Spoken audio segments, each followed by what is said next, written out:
Bonjour à vous, mon cher Alain Michel. Bonjour aux collègues panélistes de Douala et d'Njamena. Bonjour surtout à nos nombreux téléspectateurs. Notre séquence spéciale géopolitique qui va s'intéresser au conflit entre l'Iran et l'Arabie saoudite, avec ses répercussions également en Afrique, va également être traitée par mon collègue et camarade Yann Van Zeebroek, qui est le spécialiste des religions au Proche-Orient au Conseil des experts d'Eyod, et qui lui va traiter précisément de l'aspect religieux de ce choc.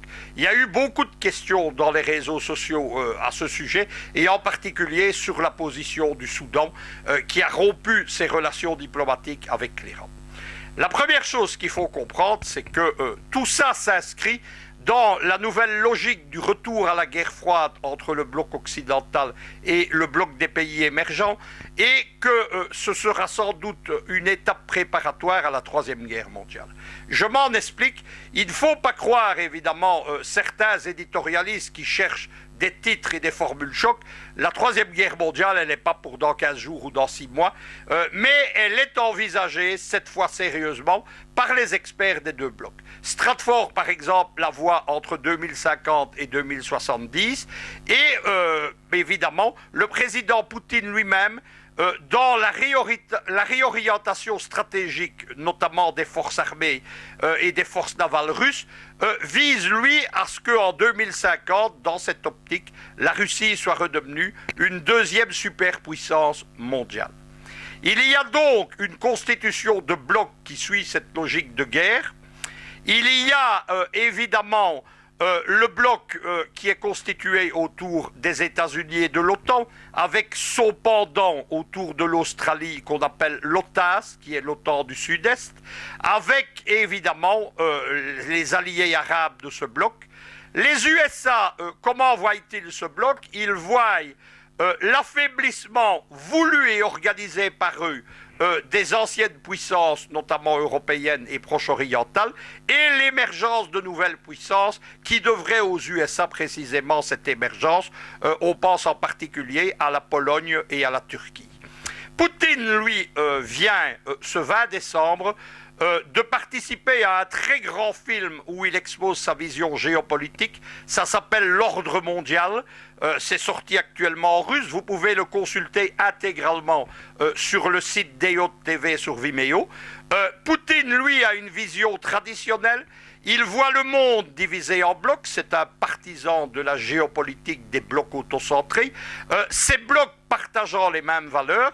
Et il voit, lui, au contraire, un respect des anciens États et des anciennes nations.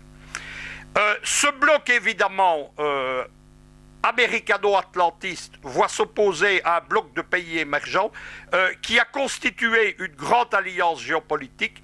C'est l'OCS, l'Organisation de coopération de Shanghai, qui regroupe notamment la Russie et la Chine, qui sont ces deux moteurs, mais aussi, depuis le mois d'août 2015, l'Iran précisément, le Pakistan, l'Inde et toute une série d'anciennes républiques soviétiques. Cette alliance, l'OCS, veut un monde multipolaire et veut en finir à la fois avec la domination politique de l'unique superpuissance américaine, mais aussi la domination économique du dollar issue des accords de Bretton Woods. Autour de ces blocs, s'est constitué des sous-blocs alliés ou des divisions de ces blocs. Et c'est là, évidemment, qu'on en arrive au conflit entre l'Arabie saoudite et l'Iran. Il y a un bloc proche-oriental autour de l'Arabie saoudite. L'Arabie saoudite, rappelons-le, c'est le meilleur allié des États-Unis avant Israël. Il y a entre les Saoudiens et Israël, ils se détestent officiellement, mais dans la pratique, ils collaborent étroitement ensemble. C'est toute l'hypocrisie de la diplomatie mondiale. Et autour de ce bloc, évidemment, il y a les clients de l'Arabie saoudite, autour du Golfe, notamment le Qatar, mais qui est entré dans une relation de rivalité avec les Saoudiens. Il y a les autres monarchies du Golfe qui sont dans une alliance militaire qui est l'Organisation de coopération du Golfe précisément. C'est un ensemble, un bloc surarmé avec une Arabie saoudite elle-même surarmée. Elle s'est surarmée lors de la première guerre du Golfe contre Saddam Hussein au moment du Koweït en 1991. Et comme elle n'a pas participé à cette guerre, les armements se sont accumulés et ils ont continué pendant 25 ans, les Saoudiens ne sachant pas quoi faire de l'immense richesse venue du pétrole. Autour et face à ça, il y a un bloc auquel participe l'Iran, qui est la grande puissance géopolitique régionale émergente. Ce bloc est constitué évidemment de ses alliés, la Syrie bassiste de Bachar el-Assad, le Hezbollah libanais et d'autres pays qui se placent dans cette optique. Il y a, j'y reviendrai, des répercussions en Afrique, puisque aussi bien Riyad que Téhéran ont leurs partisans sur le continent africain. La grille qui est celle du choc des civilisations et que l'on impose en ce moment en présentant le conflit Saoud-Iran comme un bloc, un choc chiite-sunnite, elle est tout à fait inexacte, je l'ai toujours dit. Cette explication est fausse, c'est une explication opératoire qui vise à organiser le chaos mondial et à diviser les peuples entre eux-mêmes et contre eux-mêmes. Par exemple, je vais vous donner le cas de la Syrie et du Liban. La Syrie de Bachar el-Assad, ce n'est ni un État chiite, encore moins un État alawite. Le parti Baas, c'est le grand parti nationaliste révolutionnaire arabe. C'est un parti laïque qui a été fondé par un chrétien, Michel Aflaq, qui a eu de tout temps une grande ouverture aux minorités ethniques, d'où la présence dans son aile militaire de la minorité ilouite, où il y a énormément d'officiers traditionnellement depuis l'époque du mandat français dans les années 20-30. En Syrie, évidemment, cela a eu des implications au Liban. L'alliance autour de Téhéran, elle ne regroupe pas que les chiites libanais autour du puissant parti milice Hezbollah, mais eux-mêmes forment une coalition avec des partis chrétiens autour du général Aoun et avec le parti Baas syrien d'obédience d'Hamassen, et qui est lui un parti donc laïque exactement sur le modèle du parti central bassiste syrien, qui est un parti transnational. Autour de tout ça, évidemment, il y a eu une cristallisation qui a commencé avec la guerre de Syrie, qui s'est déployée avec l'intervention russe, qui a mis sur la touche, évidemment, les alliés djihadistes et turcs de l'Arabie saoudite. Une seconde guerre a été engagée à partir du mois d'avril 2015 au Yémen. C'est une agression directe de l'Arabie saoudite contre une coalition qui regroupe non seulement les milices des tribus chiites houthis, ce sont des cousins des chiites iraniens, mais aussi les sunnites majoritaires dans l'ancienne armée nationale du président Saleh, chassés par les Américains à leur instigation lors du soi-disant printemps arabe en 2011. Et derrière tout ça, évidemment, il y a une guerre par procuration contre l'Iran. Cette guerre a débordé du Yémen, d'ailleurs, sur certaines provinces de l'Arabie saoudite, où il y a des populations chiites apparentées aux Houthis et qui sont en voie d'insurrection armée. Il faut constater donc qu'on est face à une coalition contre une autre coalition. Constatons quelque chose, c'est que si autour des Saoudiens, c'est une coalition classique d'États et d'armées étatiques, l'Iran, lui, a organisé des coalitions asymétriques. On est un peu là dans une guérilla géopolitique, si je peux employer ce terme, puisque l'Iran est allié aussi bien à des États qu'à des partis milices, qu'à des forces religieuses, qu'à des forces politico-militaires. C'est le cas en Syrie ou au Liban. Venons-en à ce qui intéresse évidemment tous les téléspectateurs d'Afrique Média, c'est ce qui se passe en Afrique. On a vu une série de pays rompre les relations diplomatiques à la suite de l'Arabie saoudite avec l'Iran, le prétexte étant l'incendie par des émeutiers iraniens qui ont été arrêtés, précisons-le, dans la capitale iranienne Téhéran. qu'est-ce qui a motivé ce suivisme de l'Arabie saoudite? C'est l'opportunisme, c'est-à-dire que depuis des décennies, évidemment, Riyad arrose l'Afrique et dans certains cas, il vient d'offrir des centaines de millions de dollars, c'est le cas au Soudan, pour obtenir cette rupture diplomatique. Nous allons envisager 3 États, l'Égypte, la Somalie et le Soudan. L'Égypte, tout d'abord, c'est un État pleinement opportuniste. Vous suivez l'actualité, on voit un jour le maréchal aujourd'hui Al-Sisi, l'homme qui, à l'issue du soi-disant printemps arabe, a écrasé les frères musulmans et a rétabli en fait l'ancien régime politico-militaire qui était celui du président Sadat, puis du président Moubarak. Comprenons bien que Al-Sisi n'est pas un nouveau Nasser, c'est un nouveau Sadat, c'est un nouveau Moubarak. Ce qui détermine la position de l'armée égyptienne, c'est l'argent. C'est tout d'abord le 1,5 milliard de dollars que l'armée égyptienne reçoit du gouvernement américain.